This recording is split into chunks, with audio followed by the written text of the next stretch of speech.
Bonsoir tout le monde.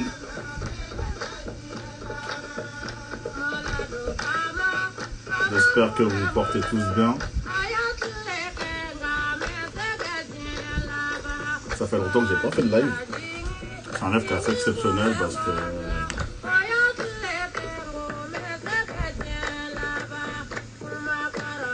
j'ai coupé un peu la musique. C'est un live qui fait suite au contexte actuel au Mali.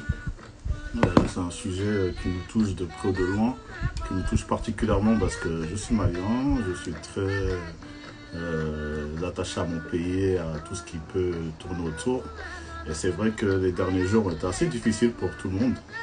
Et je me devais de faire un live, de donner la parole à des personnes que je voulais entendre. Et pour qu'on puisse avoir une discussion sur ces sujets-là et qu'on puisse donner notre avis, nos opinions et essayer de voir aujourd'hui quelles seraient les portes de sortie à cette crise-là. En tout cas, j'espère que vous vous portez tous bien. Ça fait super longtemps que je ne suis pas arrivé, que je n'ai pas fait de live. Je vais prendre la première personne. La première personne, c'est Awadem. Il y a beaucoup de personnes qui la connaissent. C'est quelqu'un qui est très très actif, qui a occupé pas mal de postes et qui, à travers son franc-parler et tout, impressionne toutes les personnes qui la connaissent, moi le premier. Donc aujourd'hui, j'avais envie de l'inviter elle pour commencer, qu'on puisse discuter un peu de la situation actuelle et que vous puissiez avoir aussi sa vision à elle, son avis et ses impressions. Donc je vais la prendre tout de suite. Awa, si tu es là, je vais te prendre. Excusez-moi.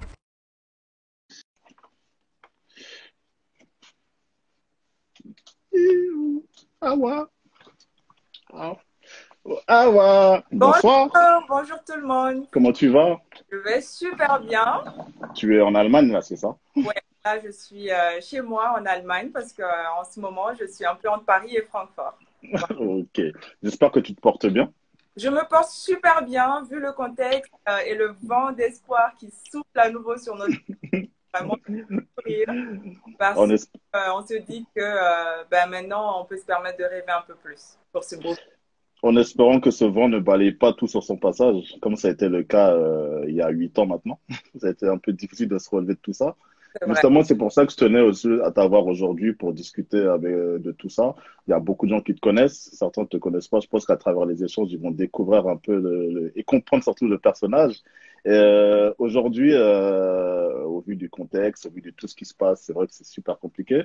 Avant qu'on puisse rentrer dans les détails, j'ai mis une chanson juste avant. Je pense que tu as dû l'entendre. Oui. Est-ce que pour ceux qui ne te connaissent pas, tu peux expliquer aujourd'hui pourquoi cette chanson est devenue un peu, pas l'hymne de la contestation, mais elle a pris un autre sens mardi dernier. En fait, cette chanson, c'est une chanson, une très vieille chanson. C'est une chanson traditionnelle qui fait partie, parce qu'au Mali, en fait, enfin, beaucoup de gens savent, hein, on a une culture qui est immense. Et chaque grand événement de la vie sont rythmés par des chants, par des sons qui veulent dire quelque chose. Et c'est des chants qui disent Sanu Negani, Wari Negani, Ibi Kilekala, Ikelente Nadienaba. C'est profond, en fait. Ça veut dire que, quelle que soit ta position, l'argent que tu as, l'or que tu possèdes, tu vas en jouir pendant juste un temps limité. Mais toi, seul, tu ne termineras pas le monde, littéralement. Ça veut dire que tout a une fin. Et c'est vraiment, vraiment la leçon d'humilité, en fait, que la plupart de nos dirigeants doivent apprendre aujourd'hui. C'est qu'on peut avoir un rôle, on peut avoir des richesses, on peut avoir du pouvoir, mais ce n'est pas éternel. Ok, bah écoute, par rapport à ça, on va peut-être revenir un peu sur la jeunesse, parce qu'il s'est passé beaucoup de choses depuis mars-avril. Juste après les législatives, il y a eu l'enlèvement de Smaïla. Oui. Tu as eu pas mal de contestations qui ont été faites à l'issue des résultats des élections. choses qui ont entraîné pas mal de choses, que de fil en aiguille ont entraîné ce qui s'est passé mardi. Est-ce que tu peux un peu revenir, juste résumer un peu justement tout ce qui s'est passé pendant ces derniers mois?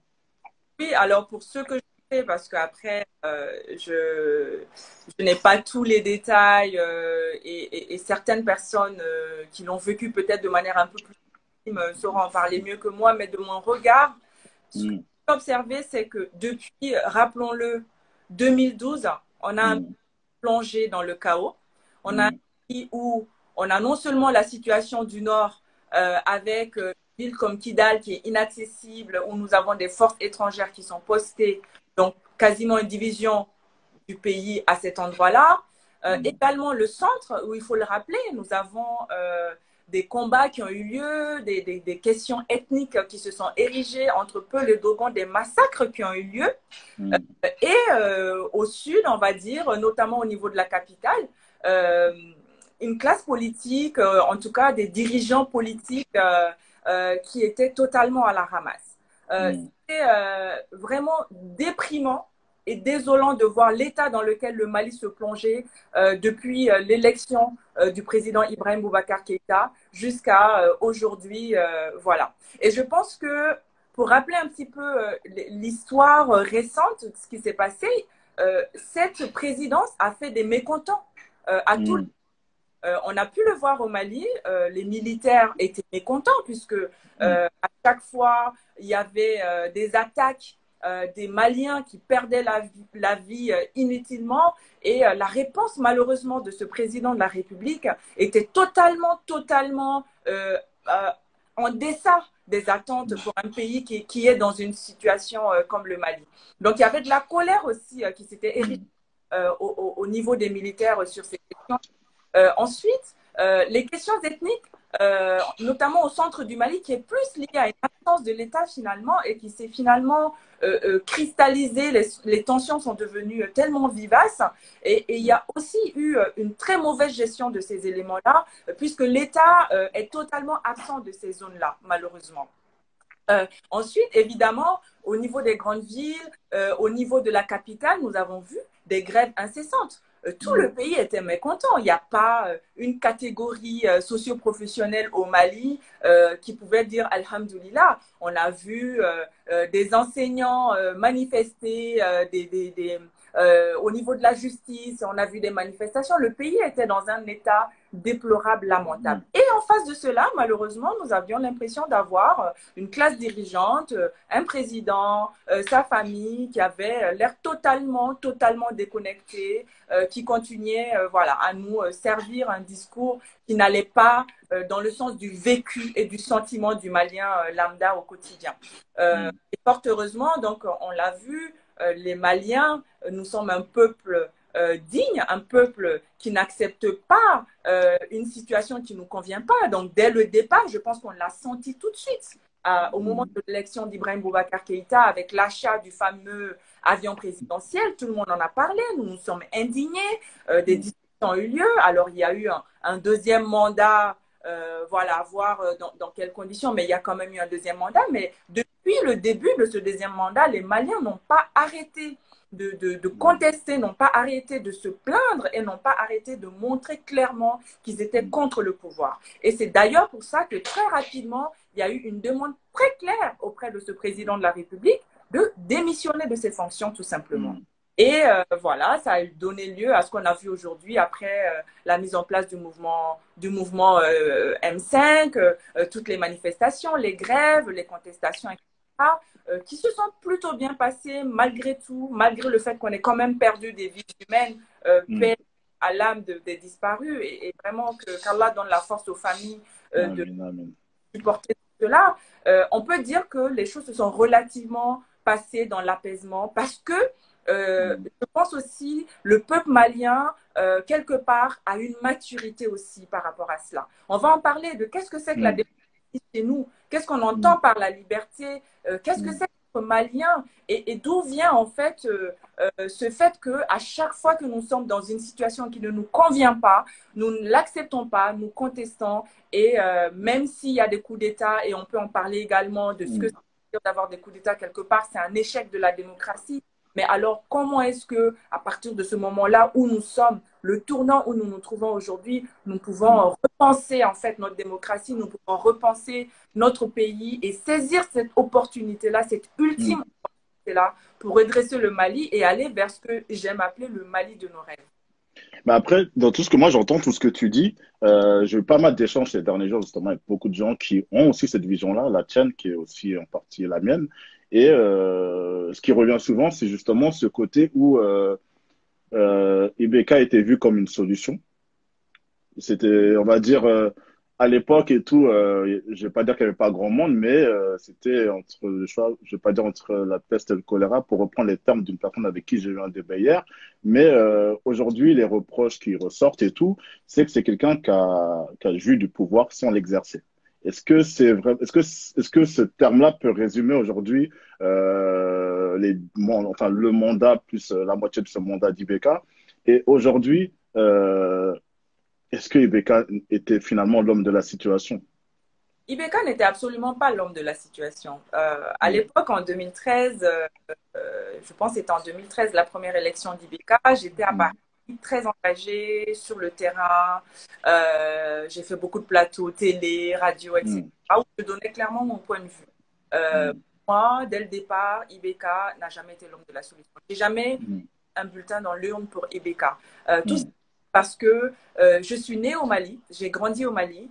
J'ai mm, connu Ibeka Premier ministre, j'ai connu Ibeka à des fonctions de ministre au niveau du Mali et très clairement, pour moi, ce n'était pas du tout le profil adapté à la situation catastrophique mm, précaire dans laquelle le pays se trouvait à ce moment-là. Malheureusement, mm, je pense qu'il a réussi à venir au moment des élections avec un discours qui plaisait, un discours que les Maliens voulaient entendre. Il s'est donné une mm, posture que nous aimons au Mali, c'est-à-dire une mm, personne qui vient avec humilité, qui vient faire des promesses, qui écoute, mm, etc.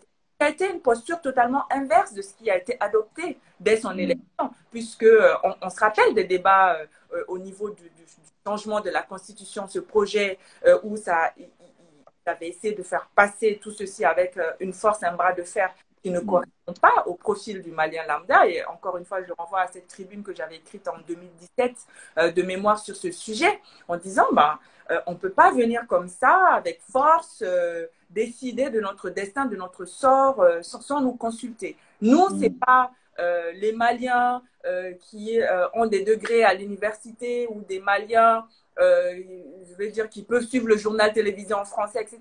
Je parle du mm, Malien lambda qui cherche son pain quotidien, la femme qui élève ses enfants. C'est ça, là, les personnes en zone rurale, etc., qui sont souvent oubliées, et pourtant, c'est la majorité de nos populations.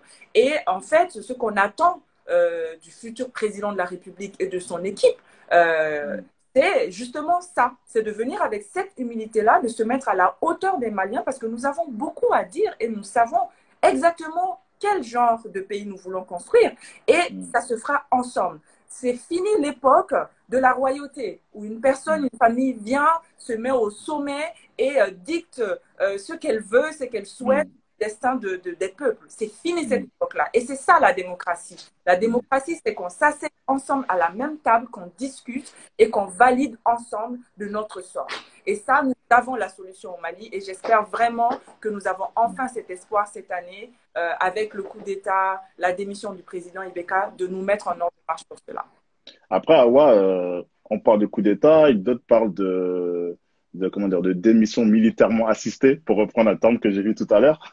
Mais est-ce que tu penses que on va en tirer les mêmes leçons qu'il y a eu d'autres coups d'État? En fait, même avec du recul, hier, j'étais en train de réfléchir, je me suis dit, mais en fait, il n'y a que Alpha Omar qui a eu un mandat qui allait jusqu'au bout. Quand Oui. tu prends Modibo Keïta, tu prends Moussa Traoré, tu prends ATT, que, ça a été le même triste dénouement. Est-ce Oui. qu'aujourd'hui, moi, la question que je me pose, c'est est-ce que, au-delà de tout ça, est-ce qu'il n'y a pas ce manque de maturité politique et électorale au sein même de notre population?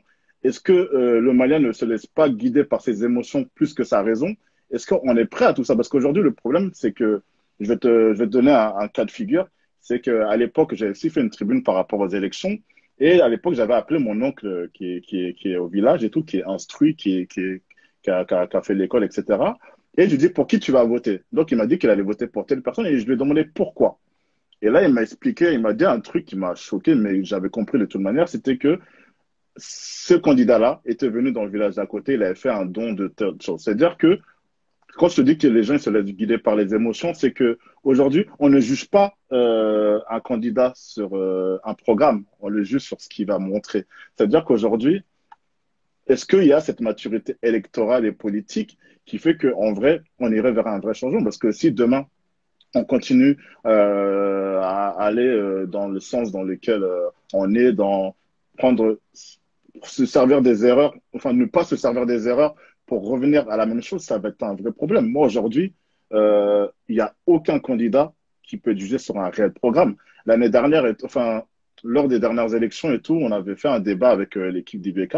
Et lors de ce débat, j'avais demandé à sa porte-parole qui était ici, qu'il serait judicieux d'organiser des débats télévisés où chacun viendrait défendre un réel programme. C'est-à-dire que sur la santé, il y a ça, sur l'éducation, il y a ça, sur l'armée, il y a ça, que les Maliens puissent juger sur le programme. Parce qu'aujourd'hui, concrètement, tu prends A ou B, tu prends toutes les personnes qui y a autour de toi, tu vas leur demander c'était quoi le programme d'IBK lors des dernières élections. Personne ne sera capable de te répondre. Peut-être 1 ou 2% des gens vont te répondre parce que aujourd'hui, il n'y a pas cette maturité politique ni électorale qui fait qu'on va vraiment s'intéresser à la chose, qu'on va vraiment se dire que on va se laisser guider par la raison, par un programme, par une vision, par un leadership, par un engagement. Il n'y a pas ça. C'est-à-dire qu'aujourd'hui, pour moi, le vrai problème, il est là. C'est-à-dire qu'on a beau se détacher de tout ça à travers un coup d'État, on appelle ça comme on veut et tout, mais la suite, c'est quoi la suite? Est-ce que le Malien est prêt à ça? Alors, il y a beaucoup de choses dans tout ce que tu viens de dire. Premièrement, l'histoire du Mali et notre rapport, en tout cas l'intervention des différents coups d'État dans notre histoire. Tu l'as bien dit, il n'y a que Alpha Oumar Konaré qui a été élu, qui a fait son premier mandat, qui a fait son deuxième mandat, qui est allé au bout. Quand on regarde les autres, pourquoi il y a eu coup d'État? Alors bon, oublie, je fais l'impasse sur Moussa Traoré, Modibo Keïta, parce que c'était un autre texte et je n'étais pas née à l'époque, donc je n'ai pas forcément tout le recul nécessaire. Mais en mars 2021, pardon, en mars 91, je me souviens très bien de ce qui s'était passé. J'avais 5 ou 6 ans à l'époque. Mon père, qui est enseignant de formation, donc à l'époque qui enseignait, pouvait rester 6 mois, voire 8 mois sans salaire. C'était le pays sous Moussa Traoré. Les écoles étaient dans un état lamentable, l'AIE vraiment très virulente, etc. Le pays était aux abois. Le Malien, malgré le pouvoir autoritaire de Moussa Traoré à l'époque, s'est révolté. Et ça a fini par un coup d'État où, à l'époque, le lieutenant-colonel Amadou Toumani Touré a réalisé le coup d'État avec ses frères d'armes et a rendu le pouvoir aux civils après une transition, etc. Ça, c'est l'histoire qui prouve qu'on était mécontent de Moussa Traoré et en tant que Malien, comme d'habitude, quand on est mécontent et que les choses ne vont pas dans notre sens, on essaie de discuter. Quand ça ne marche pas, eh ben, on a la chance d'avoir une armée qui est de notre côté et qui fait le job pour que les civils puissent continuer. Ensuite, Alpha Omar Konaré a été élu démocratiquement pour ce qu'on a appelé en tout cas démocratie à l'époque, puisque c'était l'arrivée du multipartisme. À l'époque de Moussa Traoré, c'était un parti unique. La naissance du multipartisme, l'organisation d'élections électorales, encore calquée sur le modèle occidental de la démocratie. Donc ça aussi, on va en discuter, parce que dans tout ce que tu as dit, c'est ça. Qu'est-ce que nous, on appelle démocratie, quelle est notre maturité politique par rapport à tous ces concepts-là, quelles conséquences ça a sur nos vies, etc. Ensuite, Alpha Omar Konaré a terminé ses 2 mandats. ATT est arrivé au pouvoir par la voie des urnes, puisqu'il avait démissionné de l'armée, était devenu civil, puisqu'au Mali, désormais, ne peut être élu président de la République, que l'on me corrige si je me trompe, que des civils. ATT a fait ses 2 mandats, mais les Maliens ont commencé à douter de la volonté d'ATT de quitter le pouvoir après ces 2 mandats, puisqu'il y avait beaucoup de flou sur une volonté de faire un 3e mandat. Dans un pays où, à l'époque, rappelons-le, c'était 2011-2012, nous avions la question de la rébellion au nord du pays, les djihadistes avec AQMI qui étaient installés pays, etc. Des morts, des familles endeuillées, sans qu'il y ait une réponse ferme, des trafics de drogue, des trafics avec des scandales à toutes les échelles. Rappelons-nous, hein, c'est notre histoire récente. Donc le Mali, encore une fois, très frustré, mécontent face à un pouvoir qui semblait tergiverser sur la suite, et ben, s'est révolté. Encore une fois, l'armée a pris ses responsabilités d'une manière contestée ou pas, en tout cas intervenue. Et encore une fois, l'armée a remis le pouvoir aux civils, qui a donné naissance à l'organisation d'élections avec Ibeka qui est arrivé au pouvoir. Quand Ibeka est arrivé au pouvoir, et ça tu l'as dit, on avait en tout cas les Maliens dans leur majorité, ceux qui avaient réussi à voter, parce que rappelons-le aussi à l'époque, combien de pourcentage réel de Maliens a pu accéder à sa carte Nina pour pouvoir aller voter. Moi, j'ai Paris, j'ai vu, il y avait des cartons de carte Nina non distribués pour X, Y, Z raisons, mais bon, bref, passons. En tout cas, il a été élu et le nombre de personnes qui ont voté l'ont réellement élu. J'étais là, j'ai été voir, il a été vraiment élu avec une majorité écrasante. C'est dire l'état d'espoir dans lequel on voulait se situer en tant que Malien, comment on voulait vraiment lui faire confiance pour diriger ce pays-là, le redresser. Moi, je pense que Ibeka, à l'époque, quand il est arrivé au pouvoir, il se serait érigé en demandant aux Maliens, faites ceci, faites cela. Nous étions tous prêts à les suivre parce que nous voulions tellement que les choses fonctionnent dans ce pays. Malheureusement, ça a été tout le contraire. Et nous connaissons l'histoire, tout ce qui s'est passé récemment. Par rapport à la question de notre maturité politique en tant que Malien, moi, je pense que le peuple malien est un peuple très mature politiquement, dans le sens où il n'y a pas une personne dans la rue aujourd'hui au Mali, quels que soient les endroits, en tout cas les endroits où les débats ont lieu, qui n'a pas une idée précise de ce que c'est que le Mali, de quels sont les problèmes au Mali, et quelles pourraient être d'éventuelles solutions, et surtout quels sont ses problèmes personnels aussi en tant qu'individu. Élire des présidents de la République sur le modèle français, le modèle, je ne sais pas, quelle autre démocratie, etc. Venir nous servir des modèles qui ne correspondent pas forcément à notre façon de voir les choses, à notre façon de fonctionner, c'est cela l'erreur numéro un. Et moi, je suis peut-être un peu extrémiste quand je dis ça, je pense qu'il faut totalement repenser nos systèmes politiques. Les différents partis, je ne sais pas, il y en a combien au Mali, une vingtaine, une trentaine, je ne sais combien, avec des cotisations qui coûtent je ne sais pas combien, des élections présidentielles tous les 5 ans, où voilà, on met je ne sais pas combien de milliards juste pour motiver des gens, justement, comme tu l'as dit tout à l'heure, aller construire un puits dans un village pour que 2 mois avant les élections, on se rappelle que j'ai construit ce puits dans ce village pour qu'on puisse voter par la suite. Ce n'est pas ce dont nous avons besoin dans notre pays. Et c'est là que je suis sur le fait que au Mali et d'ailleurs en Afrique, dans la plupart de nos pays, rappelons-nous de qui nous sommes. Revenons sur notre histoire. Parce qu'avant le Mali et ses frontières récentes de 1960, il y avait autre chose. Il y avait une organisation. Nous avons de la sagesse. Nous avons comment dire, les arbres à palabres. Nous avons des chefs de village. Nous avions une organisation, même si c'était la royauté au sein de la cour du roi. Nous avions tout cela.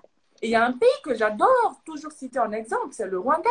Puisque ce sont des gens qui ont eu l'audace de revenir vers leur culture, qui ont eu l'audace de revenir vers leur façon traditionnelle de régler les problèmes, que ce soit en matière de justice, en matière de travail communautaire, en matière d'éducation, etc. Il faut qu'à un moment donné, on mette le pied dans le plat. Qu'on se dise que nous avons des possibilités. Nous ne sommes pas obligés de calquer des modèles qui viennent d'ailleurs, les prendre, les mettre exactement chez nous pour que ça fonctionne. Ceci dit, peut-être que ça prendra du temps, ça prendra du leadership, parce que pour le faire, il faut une vraie volonté. Pas seulement une volonté politique au sommet de l'État, mais aussi une volonté des populations. Pendant ce temps-là, on peut imaginer des solutions parallèles, on peut imaginer beaucoup de choses. Et ça demande tout simplement de la discussion entre nous, de se mettre chacun à notre niveau, au niveau des uns des autres, et se regarder franchement dans les yeux en disant, ce pays-là, il est le nôtre. C'est notre héritage. Nous n'avons rien d'autre. Et j'aime à le dire, les Maliens, où que nous soyons sur cette terre, même moi, quand j'étais dans mes moments de déprime totale où je disais, je ne veux plus rien entendre, je ne veux même plus sur Facebook pour mettre un seul commentaire tellement dégoûté. Dès que j'entendais quelque chose, j'ai mon cœur qui commençait à battre parce que nous avons un amour incroyable pour ce pays, un amour viscéral pour le Mali et pour l'Afrique. Donc, à un moment donné, oui, il faudra beaucoup d'humilité, beaucoup de discussion. Et oui, je pense que nous avons tiré les leçons du passé. Et c'est d'ailleurs pour cela que nous n'avons pas attendu que Ibeka arrive au bout de ses 2 mandats. Et je suis certaine que, vu la tournure que les choses prennent avec les militaires que, en taisant le programme affiché, nous pouvons avoir de l'espoir. Et cet espoir-là, ce ne sera pas uniquement les personnes qui vont diriger le pays, qui vont mettre les choses en place, ce sera nous tous. Chacun de nous à notre niveau. Il faut déjà que ça commence ici dans notre tête, ça se développe dans notre cœur et ça se voit dans nos actions. Et c'est vraiment sur ça que j'ai envie d'insister aujourd'hui, ce soir, pour faire très court et continuer dans la discussion. En tout cas, ce que tu as dit, c'est très intéressant. Tu connais mon amour pour le Rwanda. En partie pas à cause, grâce à toi. Et aujourd'hui, moi, pour moi, à travers le Rwanda, au-delà de tout ce qu'on voit, pour moi, c'est un vrai exemple. Hein. J'ai pu travailler avec des Rwandais, j'ai pu en rencontrer pas mal. En discutant avec eux, j'ai vu que c'était vraiment quelque chose de grand, même en discutant avec toi. Aujourd'hui, à travers ce qu'on vit, c'est des choses qui sont assez difficiles, mais quand on regarde, je ne vais pas dire nos voisins, mais quand on regarde un peu autour de nous, le Ghana est né d'un coup d'État. Le Burkina Faso est né d'un coup d'État. Le Rwanda est parti de zéro. Aujourd'hui, ils se sont servis de leurs erreurs pour renaître, parce que le Ghana a connu je ne sais combien de coups d'État. Pareil, ça a été difficile, mais ils ont décidé de ne plus faire les mêmes erreurs. J'espère honnêtement et sincèrement que le Mali ne refera pas les mêmes erreurs. J'espère sincèrement que aujourd'hui, le rôle qu'on doit jouer, nous, de la diaspora et certains Maliens aussi sur place, votre jeu, se débarrasser un peu de ceux qui sont là, mais qui perdurent justement toutes ces choses qui viennent envenimer la politique malienne, etc. Aujourd'hui, on a un rôle à jouer. Moi, par exemple, j'ai mis du temps à comprendre le rôle qu'on avait à jouer. Moi, je suis quelqu'un de base qui suis hyper apolitique. Mais quand j'ai compris qu'aujourd'hui, on avait ce rôle à jouer, je me suis dit, il faut que si nous-mêmes, on monte au créneau. Moi, quand Kamissa a été nommé, j'étais super content. J'étais super content. J'ai dit, enfin, on laisse la porte ouverte à la diaspora.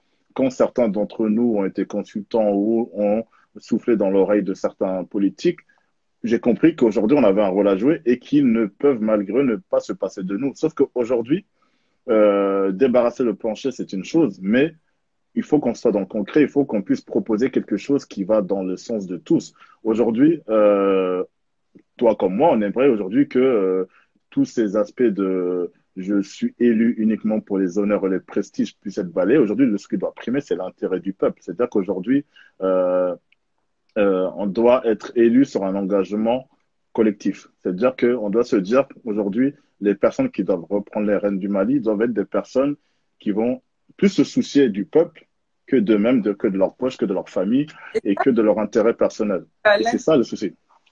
Et les personnes qui sont élues, etc., c'est nous, justement, en tant que citoyens, de leur faire qui sont comptables de leurs actes. Oui ou non. Et ça, c'est ce que les dernières manifestations ont prouvé, c'est-à-dire vous êtes élus. On a entendu, hein, beaucoup de gens, tu l'as dit tout à l'heure, est-ce que c'est un coup d'État, est-ce que c'est une démission, etc. Oui, pour moi, c'est les deux. Le coup d'État a permis la démission et ça a été le travail qui a été commencé par les civils, les manifestants, c'est pour dire, nous sommes des démocrates. Nous t'avons élu, Monsieur le Président de la République, parce que nous croyons en toi.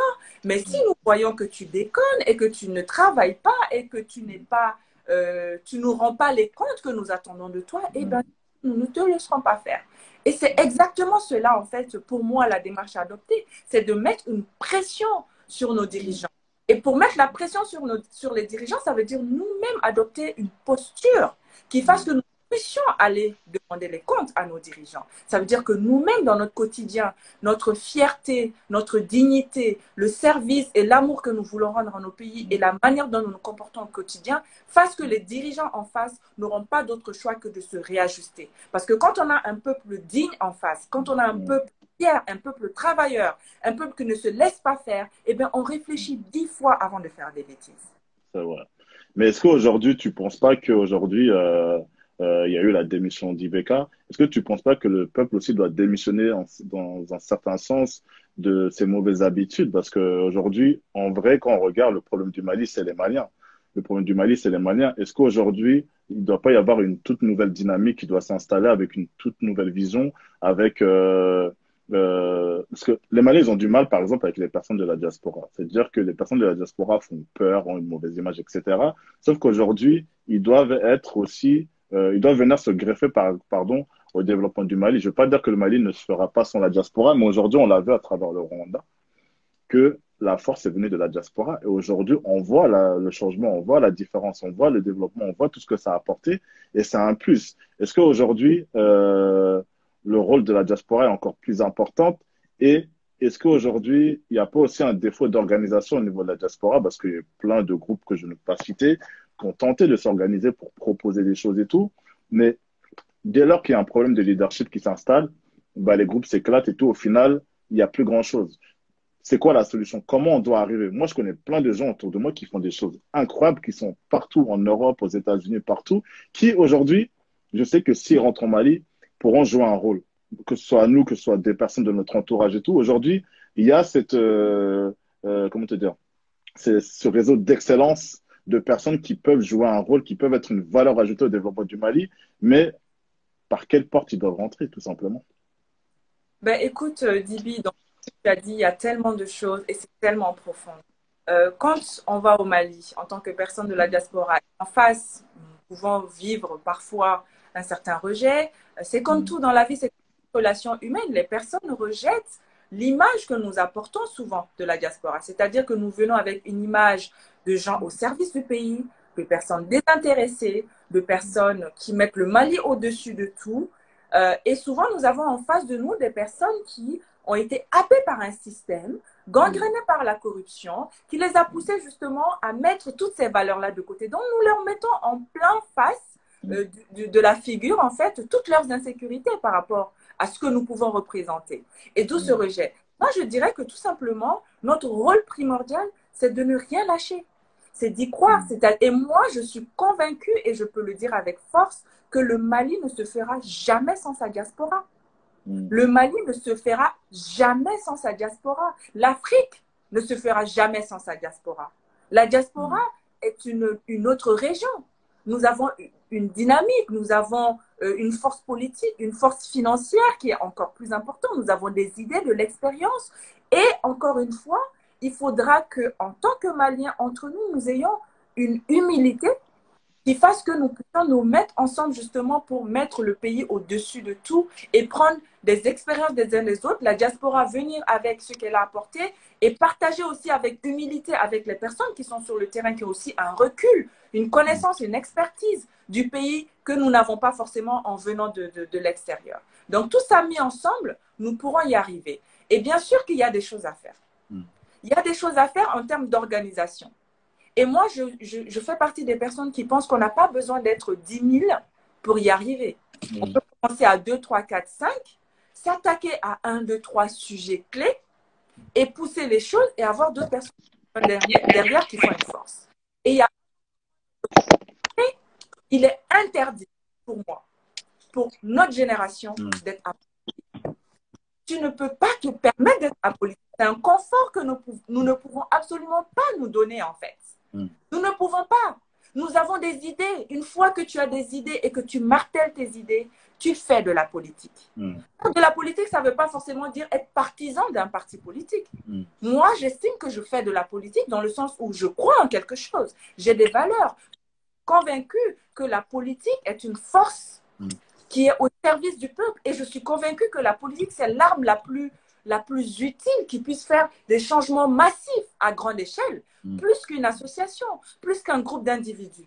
Donc, je pense que nous devons être très politisés et très politiques en tant que jeunes Maliens et en tant que jeunes Africains. Nous devons pousser notre réflexion et nous devons nous mettre ensemble. Et travailler ensemble ne veut pas dire soyons 10 000. Regroupons-nous avec les personnes avec qui nous pouvons collaborer. Parce qu'encore une fois, tout le monde ne peut pas collaborer avec tout le monde. C'est comme entrepreneur, tu le sais, tu ne vas pas t'associer avec qui. Mais déjà avec 2, 3 personnes sur 2, 3 thématiques, ne sous-estimons pas ce que nous pouvons apporter à notre pays. Nous pouvons changer la vie d'une personne, de 10 jeunes, et nous pouvons commencer par là. Et moi, je crois foncièrement à cela. Et au sujet de un des points qui revient beaucoup quand tu parles du mandat d'Ibeka ou quand tu parles même gérance de la politique malienne en général, c'est la corruption. Aujourd'hui, c'est quelque chose qui est trop ancré dans les mœurs au niveau du Mali. Limite, si tu n'es pas corrompu, c'est toi la mauvaise personne, en fait. Moi, j'ai pu le voir à de nombreuses reprises en ayant travaillé, soit ici ou soit là-bas. Aujourd'hui, si on fait pas attention, justement, à l'éducation de la relève au Mali, des enfants, des plus jeunes et tout, est-ce qu'on ne va pas limite leur faire croire que la corruption fait partie de notre culture, en fait? C'est-à-dire que s'il n'y a pas ce truc qui est fait aussi à ce niveau-là, parce qu'il y a un autre travail qui doit être fait, c'est le changement. Le changement des habitudes, des mœurs, toutes ces choses-là qui font qu'aujourd'hui, on doit installer de nouvelles habitudes. Tu sais que moi, à l'époque, quand j'étais plus jeune, en cours d'histoire géo, quand on étudiait les pays du tiers-monde, etc., à un moment donné, ça parlait de la Chine et il nous expliquait qu'il y a 30-40 ans, la Chine était au même niveau que le Mali, par exemple. Et tout. Arrivé à un moment donné, aujourd'hui, la Chine fait partie des plus grosses puissances mondiales. C'est parce qu'à un moment donné, ils ont opéré un changement, un grand changement. Il y a eu beaucoup de conséquences et tout, mais il y a eu un vrai changement, un réveil et tu as eu un bouleversement des habitudes. Chose qui fait qu'aujourd'hui, et c'est le cas aujourd'hui, on en parle aussi, tout à l'heure tu disais le Rwanda, c'est le cas aussi par rapport au Rwanda, il y a eu un bouleversement. Tu m'entends? Oui, c'est bon. C'est bon? Ok. Il y a eu un bouleversement des habitudes, il y a eu un grand changement qui fait que aujourd'hui, le Rwandais d'hier n'est pas le Rwandais d'aujourd'hui. Moi, j'étais sur une mission en Guinée, j'ai bossé avec une Rwandaise et je lui parlais de Conakry. Je disais, oh là là, les Guinéens, il faudrait qu'ils fassent un effort sur certains aspects, notamment au niveau de la propreté et tout. Elle me disait que moi, chez moi, à Kigali et tout, quand quelqu'un te voit jeter un truc par terre, limite, la personne, elle vient limite pour te frapper en mode, non, mais on fait pas ça. C'est-à-dire que ils ont réussi à mettre dans la tête des gens que tout ce qui était mal avant et qu'on ne calcule pas qu'aujourd'hui, en gros, non, quoi. C'est-à-dire que je pense qu'il y a un travail qui a dû être fait, mais un vrai travail de fond, qui a dû être fait et tout, et qu'aujourd'hui, ces choses-là, moi, demain, je vais jeter un truc par terre et tout, il y en a, ils vont même pas calculer autour de moi. Ah bah, moi, quand si je fais ça, les gens vont même pas me calculer. Alors que là-bas, limite, les gens, limite, t'as tout le monde qui court derrière toi, mais t'es malade ou pas? Ramasse ton truc, limite, on te le jette à la gueule. C'est de nouvelles habitudes, mais c'est des choses, pardon, qui reflètent un vrai changement. Un vrai changement. Et le changement général, une conscientisation qui fait qu'aujourd'hui, bah, ces nouvelles habitudes apportent un changement, apportent une évolution, apportent du progrès. Et aujourd'hui, quand tu regardes les résultats, quand tu regardes les chiffres, quand tu regardes le concret autour, le Rwanda aujourd'hui est un exemple. Est un réel exemple et tout, et c'est une fierté. Je ne veux pas dire qu'on va s'identifier à tout ce qui se fait de mieux autour de nous, mais c'est un cas parce que les Rwandais sont partis de zéro, quand même, ils partent d'un génocide et tout. Nous, on ne part pas de zéro, on a quand même une base aussi, mais qu'est-ce qu'on fait de cette base? Et est-ce que le Malien est prêt pour ce changement? Est-ce que on va pas reproduire les mêmes erreurs? Est-ce que demain et tout, la transition va se faire pour balayer ce qu'il y avait, pour laisser place à une nouvelle vision, à quelque chose de nouveau, de frais et qui va entraîner une sixième république, tout simplement? Oui, alors, du coup, rebondir sur le Mali n'est pas le Rwanda, mais comme les Rwandais sont des êtres humains, des Africains qui aspirent à la prospérité. Et tout ce que nous admirons aujourd'hui au Rwanda a un point de départ. Ça prend du leadership. La corruption dans le Rwanda, il y a encore peut-être un peu de corruption, différemment. Mais j'aime aussi revenir sur notre contexte malien. Qu'est-ce qu'on appelle la corruption au Mali? Il y a eu cette vidéo où j'ai été filmée lors d'une conférence, je ne sais plus si c'était en mars ou je ne sais plus, il y a quelques mois, qui a fait un grand buzz parce que je m'indignais dans le cadre d'une conférence où j'avais des anciens ministres qui parlaient de la corruption au Mali. La thématique de la conférence, c'était la corruption. Pendant toute la conférence, il nous expliquait que la corruption, quand par exemple le policier t'arrête et que tu dois lui donner 1000 francs pour qu'il te laisse passer, etc. Et ça m'a indignée parce que je travaillais encore à l'époque sur le terrain et je savais exactement quelle était la corruption qui nous gangrénait le plus. La corruption qui nous gangrène le plus, ce n'est pas les 1000 francs, 2000 francs que je donne aux policiers, même si certes c'est blâmable. Les 1000 francs, 2000 francs que tu donnes au policier, c'est parce que ce policier n'est pas assez payé. C'est parce que ce policier ne rend pas assez compte par rapport à sa fonction. Le jour où il aura le salaire qui lui convient, de par sa dignité d'homme, il n'ira pas mendier ces 1000 francs. Je suis désolée. Par contre, ce qui me fait vomir, et encore aujourd'hui j'en parle avec force, c'est cette classe politique qui se sert de sa position pour racketter les entreprises. Parce que quand tu travailles avec un entrepreneur qui te dit que pour gagner un marché, il est obligé de donner 5%, 10% avant même d'avoir déposé son dossier, signé, validé, ça, je suis désolée, ce n'est pas les 1000 francs, 2000 francs qu'on donne aux policiers. Quand tu vois qu'au moment d'organiser nos élections, que ce soit législatives, ce qu'on veut, présidentielles surtout, on vient demander aux entreprises et aux citoyens de donner de l'argent sans ménagement. C'est du racket à ciel ouvert. Et faire de cet argent-là pour cultiver sa propre image et se faire élire au pouvoir, je suis désolée. Et quand on est directeur d'une agence de l'État payé avec l'argent de nos impôts et que tu dois signer un papier qui est dans le cadre de l'exercice de tes fonctions, tu demandes à la personne de te donner 5%, 10%, et que cet argent, 5%, 10%, normalement qui doit servir à nos impôts, à construire nos écoles, à entretenir le matériel dans nos hôpitaux, n'y va pas, et que cette entreprise n'aura même pas finalement les moyens de payer cet argent parce qu'elle t'aura donné à toi, individu lambda, cet argent. Qui sont les criminels? Qui sont les corrompus? Et quand on voit toutes ces entreprises internationales, multinationales qui sont installées dans nos pays, qui sont la gangrène, puisque c'est eux qui entraînent et qui alimentent ce système de corruption à grande échelle, encore plus que ce qu'on peut imaginer, nous sommes dans une situation où ce n'est pas un monde de bisounours. Aujourd'hui, on est en train d'avoir un débat où on s'adresse à des Maliens lambda à qui on veut donner de l'espoir parce que nous sommes dans un tournant en disant nous pouvons faire quelque chose chacun, mais pour redresser le pays et le mettre sur les rails et en faire ce que nous souhaitons, ça va à un autre niveau. Ça va à un niveau de leadership et ça va demander de la poigne. Ça va demander de sort du carcan de la France. Ça aussi, parlons-en. Ça va demander que nous soyons maîtres de nos richesses. Parlons-en. Ça va demander qu'entre Maliens, nous nous asseyons pour nous regarder, que ce soit au nord, au sud, à l'est et à l'ouest, pour dire ce pays est le nôtre. Le pétrole qu'il y a au centre ou au nord, il est au Mali. L'or est au Mali. L'uranium est au Mali, etc. Comment est-ce qu'on renégocie des contrats? Comment est-ce qu'on discute d'égal à égal avec les partenaires, que ce soit au niveau des Nations Unies, au niveau de la CEDEAO, au niveau de la France, des qui viennent gagner des marchés sur des bases pipées, etc. Comment est-ce qu'on balaye toute cette classe corrompue? C'est de cela qu'on parle aujourd'hui. Mais pendant qu'on parle de cela, la vie continue.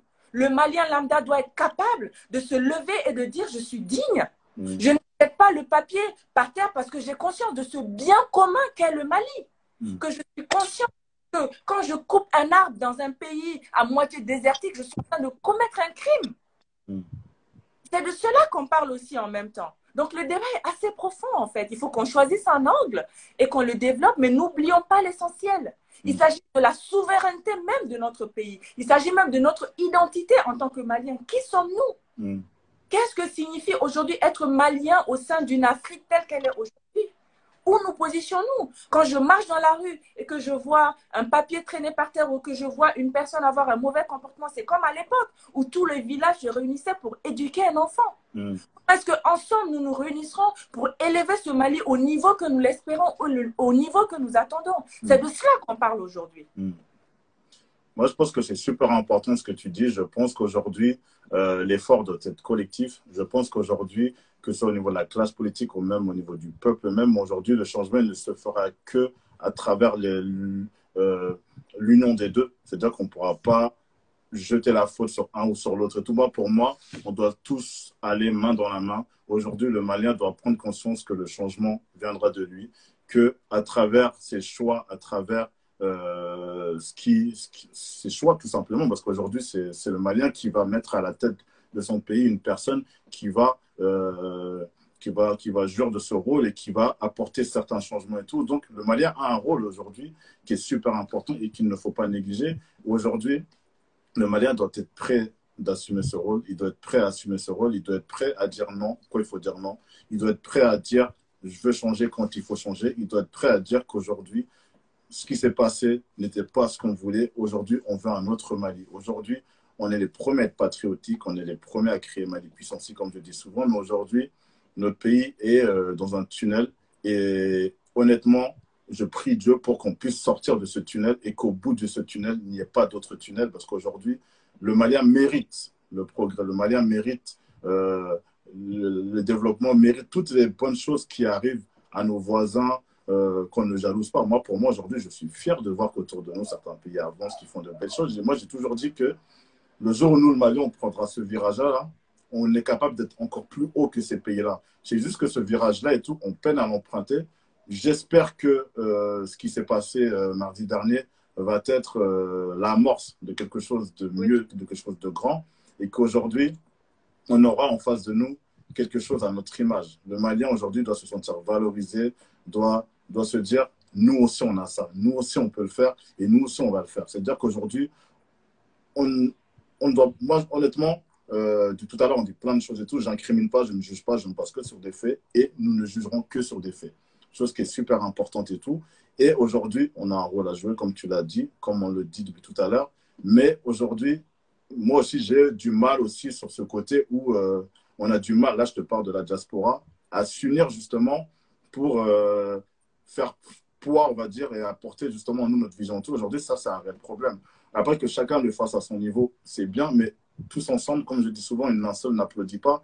Donc, c'est important qu'on puisse aussi, nous, à travers la diaspora, à travers même les Maliens sur place, que les gens puissent s'unir à travers des groupes de discussion, à travers des choses qu'on fait dans l'entrepreneuriat et autres, mais qu'on puisse se dire qu'aujourd'hui, on a un rôle à jouer. Comment on va le jouer? Est-ce que le fait de se réunir va pas être une première force et tout? Est-ce qu'on va pas mettre de côté tout ce côté leadership, ce côté je veux me mettre en avant, ce côté c'est moi le patron, etc. Est-ce qu'à un moment donné, on va pas mettre notre patriotisme en avant en se disant on le fait pas pour nous, mais on le fait pour le Mali. On ne le fait pas pour les honneurs et le prestige, on le fait pour l'intérêt collectif. Moi, je pense qu'une fois que toutes ces choses-là seront ancrées dans notre cœur, je pense que le Mali pourra vraiment là entrevoir de jours meilleurs et tout. Et je prie Dieu, en tout cas, j'ai confiance en nous, j'ai confiance en Maliens, j'ai confiance à ce qui viendra après.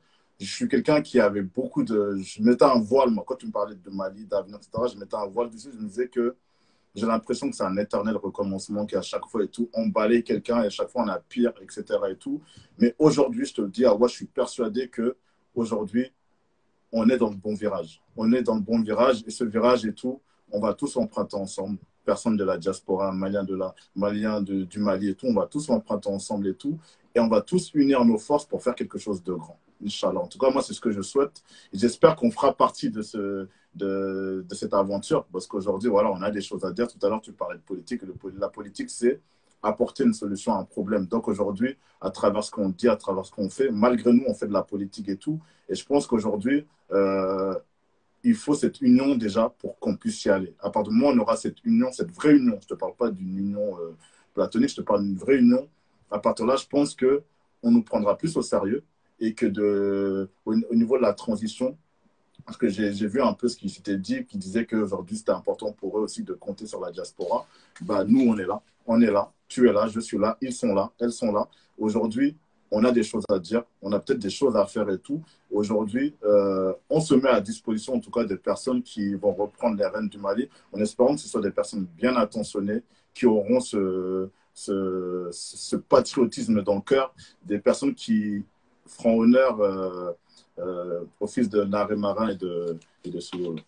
Ouais, en fait, Dibi, on ne leur laissera pas le choix. C'est-à-dire que les personnes qui arrivent savent déjà ce qui les attend, savent déjà qu'ils ont en face d'eux des Maliens exigeants, savent déjà qu'ils ont en face d'eux des Maliens fatigués, savent déjà qu'ils ont en face d'eux des Maliens qui veulent construire enfin le Mali rêvé. Et ça, très clairement, là-dessus, je n'ai aucun doute qui seront au rendez-vous là-dessus. Quant à notre présence et à notre implication, notre apport, ça n'a jamais fait défaut et que le moment aujourd'hui qui se présente, le vent d'espoir qui souffle aujourd'hui nous permet très clairement de pouvoir proposer des choses et d'agir. Pour moi, pour être pris au sérieux, ça va au-delà du groupe ou de l'union qu'on peut présenter. Ce sera beaucoup plus dans les actions qu'on mènera et les choses concrètes qu'on posera sur le terrain. Et il n'y a rien qui est minime, en fait. On ne changera pas tout d'un coup. Et ce que j'ai envie d'ajouter, peut-être, puisqu'on arrive bientôt vers la fin, c'est de dire à toi, à moi, à toutes les personnes qui nous écoutent aujourd'hui, que le changement ne se fera pas sans douleur. Aujourd'hui, tous les pays que nous admirons par rapport d'une manière ou d'une autre pour X ou Y raison, la Chine, le Rwanda, etc., ils sont là où ils sont parce qu'ils sont sortis de leur zone de confort. Et en tant que Maliens, on ne peut pas s'asseoir et à se lire des poèmes et à se chanter des jolis chants. Il faut que nous comprenions que pour y arriver, il va falloir que nous nous fassions violence sur certains aspects de nos pratiques, sur certains aspects de nos croyances et que nous mettions effectivement ce pays au-dessus de tout, que nous mettions l'avenir au-dessus de tout et surtout que nous ayons le culot de prendre certaines décisions et de prendre certaines positions que nous n'avons pas prises jusqu'à présent, que nous ayons le culot de se dire certaines vérités et surtout de poser certains actes que nous n'avions pas posés jusqu'à présent. Ça ne se fera pas sans douleur. Par contre, je crois fermement à une chose, c'est que la croissance et la puissance et le bonheur se trouvent au-delà de notre zone de confort. Et ça, nous allons y arriver à partir du moment où nous savons exactement ce que nous ne voulons pas. En tout cas, on va faire plein de dos pour notre Maliba en espérant qu'on puisse entrevoir de jours meilleurs, en espérant que tout ceci n'est que les prémices, ne sont que les prémices de quelque chose de plus grand, de quelque chose de plus beau, de quelque chose de plus fort pour nous. Parce que je le dis toujours, on le mérite et on l'aura. Inch'Allah, on l'aura. Et on se battra en tout cas pour que le Mali puisse rayonner à son tour, que notre étoile aussi puisse briller dans le ciel du développement, du progrès, dans tout ce que l'on suit. Et aujourd'hui, je suis content de voir quand même une dynamique qui s'installe petit à petit à travers tout ce qui s'est passé ces derniers jours. Je ne dis pas que le coup d'État était la solution, mais je dis qu'aujourd'hui, c'est un fait, ça s'est passé. Aujourd'hui, il y avait un problème. Certains estiment l'avoir réglé, mais maintenant, on doit très, très vite penser à l'après. On doit très, très vite se dire quelle sera la suite de tout ça. Dernière chose avant qu'on se quitte, il y a aussi un point dont on a parlé toute la journée, c'est l'embargo, c'est tout ce que s'est passé au niveau de la CEDEAO et tout. Moi, je voulais savoir ton avis là-dessus parce qu'aujourd'hui, des instances comme la CEDEAO, comme l'Union africaine, qui pour moi devraient être plutôt du côté du peuple, dans ce cas-là, ont pris des décisions qui vont sûrement causer beaucoup de tort au Mali. Moi, je voulais savoir ta vision sur ce sujet-là et est-ce que tu penses que ça va perturber les choses tout simplement parce que le fait de couper les vannes, le fait d'installer une sorte d'embargo, de fermer les frontières, etc. Est-ce que c'est pas pour nous étouffer? Est-ce que c'est ce qu'ils veulent? Moi, de ce que j'ai lu juste avant le live, c'est qu'ils veulent réintégrer BK, de ce que j'ai compris. Est-ce qu'aujourd'hui, c'est la seule solution? J'ai vu que la France se détache un peu, j'ai pu comprendre ça. Mais au niveau de l'Union africaine, j'ai vu que la Côte d'Ivoire a été montée au créneau pour dire qu'ils fermaient leurs frontières, etc. Est-ce qu'aujourd'hui, on n'est pas lâché par nos voisins alors qu'on les a toujours soutenus dans tout ce qui s'est pu se passer au niveau de leur peuple? À un moment donné, dans la discussion, je t'ai dit, Dibi, que quand tu te mets en face d'une personne et que cette personne voit en toi tout ce dont elle a peur, elle devient un peu violente. Et c'est ce que nous voyons avec ce qui se passe au niveau de la CEDEAO. Malheureusement, de ces différents pays, voient des actions d'un peuple malien qui leur met face à leurs propres problèmes. C'est que la plupart veulent des troisièmes mandats, la plupart ne sont pas à la hauteur, etc. Donc, les Maliens sont en train, en fait, de mettre leur nez plein en face du caca. Voilà.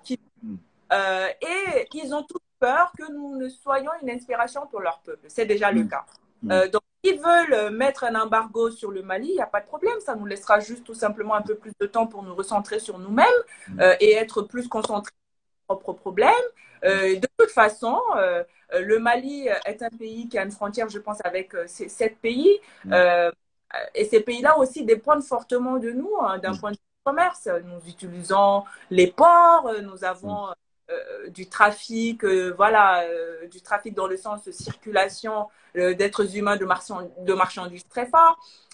donc, je n'ai aucun doute en fait que nous allons y arriver une fois qu'ils auront compris que c'est pas contre eux hein, que nous avons voulu la démission du président Ibeka, c'est tout simplement pour le bonheur du Malien. Mais en même temps, si nos actions peuvent inspirer d'autres pays dans la sous-région et ailleurs en Afrique à être dignes, à se prendre en main, eh ben, on peut très bien leur expliquer comment nous avons procédé et nous serons très contents de voir également dans ces pays-là la démocratie dans le sens que nous voulons le voir, parce que quand nos voisins se portent bien, quand les dirigeants voisins, ou en tout cas les dirigeants de la communauté dans laquelle nous évoluons agissent bien, ça a un impact positif.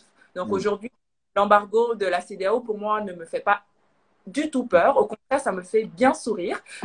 Et ça me rassure, en fait,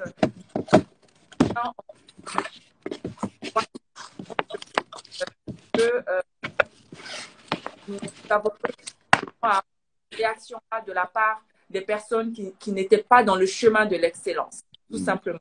Alors, par rapport à la réaction de la France, encore une fois, n'oublions pas, la France sert toujours ses propres intérêts. C'est-à-dire que la France, aujourd'hui, a bien compris que le pouvoir Ibeka est un pouvoir contesté par le peuple malien. Il n'y a plus rien à faire. Donc, la France est déjà prête à discuter avec les futurs dirigeants du pays pour pouvoir continuer à avoir le rôle qu'il a dans ce pays. Donc, j'espère, moi, tout simplement, que nos seront assez malins, assez hommes de poigne, femmes de poigne, pour pouvoir au moins ramener la discussion sur un terrain peut-être pas forcément d'égal à égal, puisque le rapport de force est quand même assez violent par rapport à cette ancienne puissance coloniale encore fortement présente, mais au moins redresser un peu la barre dans le sens de l'intérêt du Mali et du peuple malien, tout simplement.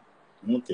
En tout cas, merci à toi, Awa. Merci pour ta clairvoyance, pour ton analyse et pour toutes ces belles choses. J'espère sincèrement que dans les jours à venir, les choses s'organiseront, hein, que ce soit à notre niveau, mais surtout au niveau du Mali.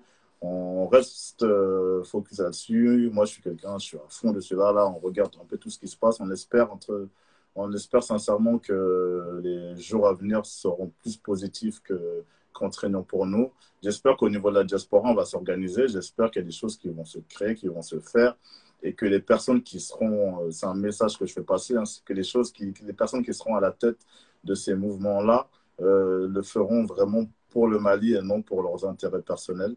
Et une fois de plus et tout, qu'Allah nous facilite vraiment et qu'Allah préserve le Mali. Et qu'Allah fasse du Mali quelque chose de plus grand qu'il ne l'a jamais été. Voilà. Merci à toi, Dibi. Merci de m'avoir invité à prendre la parole. Ça faisait très longtemps que je ne m'étais pas exprimée comme ça sur les réseaux.